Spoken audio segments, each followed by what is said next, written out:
Good morning, Washington Elementary Patriots, and welcome to WSIC, Washington School is Cool News program. I'm Addison, your news anchor for today.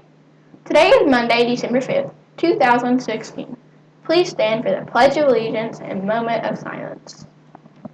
I pledge allegiance to the flag of the United States of America and to the republic for which it stands, one nation, under God, indivisible, with liberty and justice for all. And now for our moment of silence.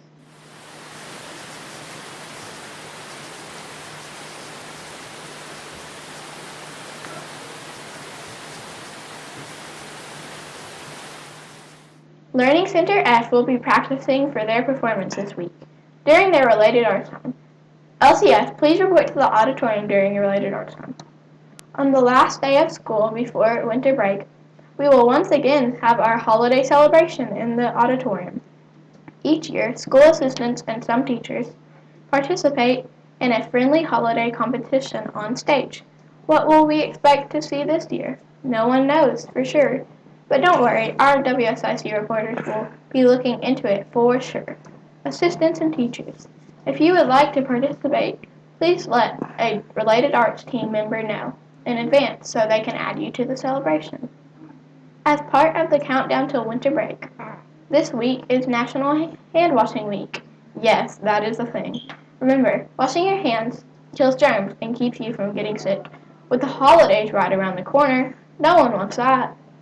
When washing your hands, be sure to use soap and warm water. You should rub your hands in soap for as long as it takes to sing "Twinkle, Twinkle, Little Star" to yourself. This allows the ingredients in your soap to kill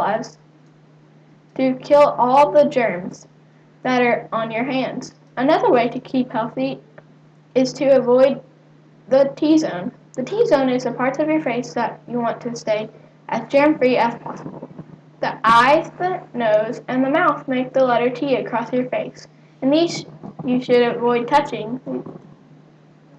The book fair is still going strong, and some of the popular items that sold out last week should be restocked sometime today. Remember to keep your money in a safe place throughout the day, and never show off how much money you brought to school to friends or classmates. If you lose your book fair money, you may not ever see it again. Organization is one of our Patriot Promise words, so be sure to use it during this time.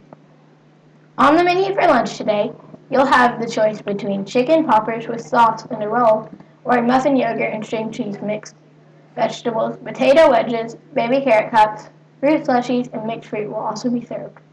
Let's check in with our WSIC reporters to see what they have to share with us today.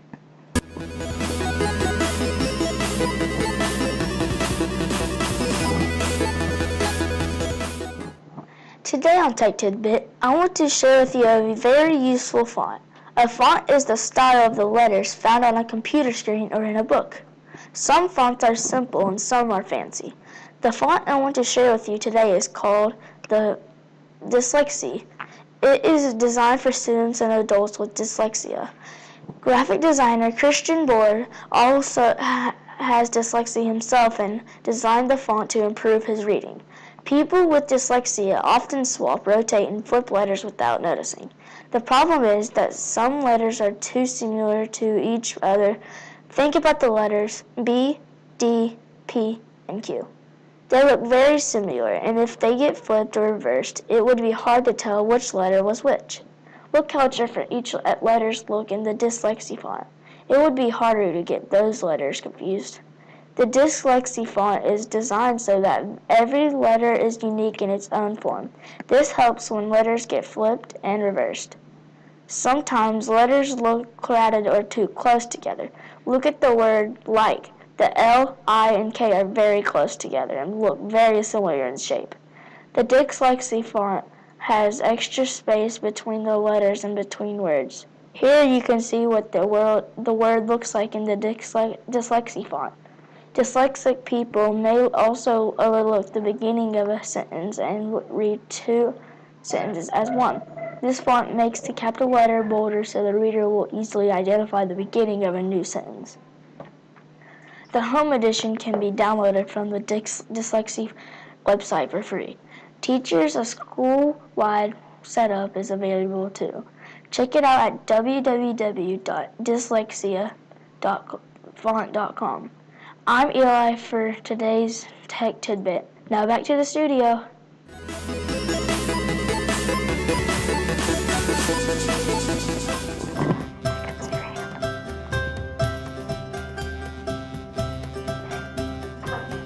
In today's book review, we are talking to Alexa Johnson from LCE. Welcome to the show, Alexa. I'm excited to hear about the book you just read called Titanic Disaster, written by Neil Yamotov. I have a few questions about your book. What are the main characters in Titanic Disaster? Nicholas and the captain and the telegraphic operator, Jack Phillips. Where is the main setting in the book Titanic Disaster? The Titanic and the science lab. What is your favorite part that happened in this book? I would say when we got to see the grand staircase and all the other parts about the Titanic. Why did you choose this book over other books? I like comic books and I like the Titanic. So if those were mixed together, that would make me more interested in the book than than other comic books. The book you chose was a graphic novel. Is that why you chose it, or do you like graphic novels better? I like graphic novels better, but this one just lured me into it because I didn't notice it was all comics. Thank you, Alexa Johnson. If you would like to check out the book Titanic Disaster by Neil Yamotov, visit our library or search it on for Overdrive. I'm Julianne for this week's book review. Now back to the studio.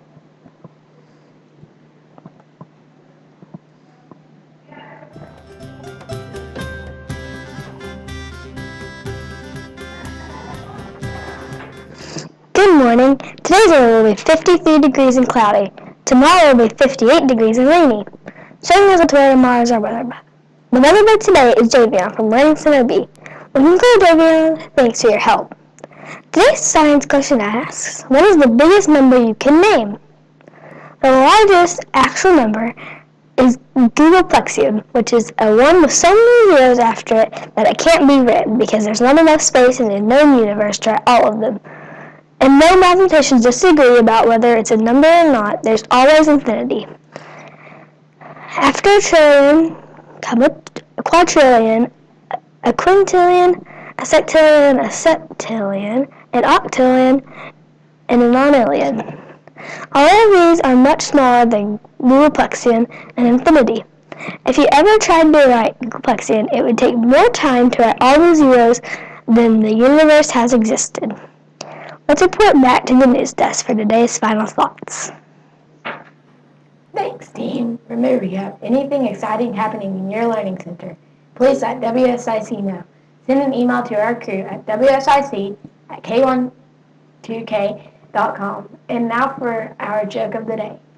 What does Jack Frost like best about school? Snow and tell. Reporting for the WSIC crew, I'm Addison. Tune in tomorrow for your WSIC news. Have a Make a Difference Monday.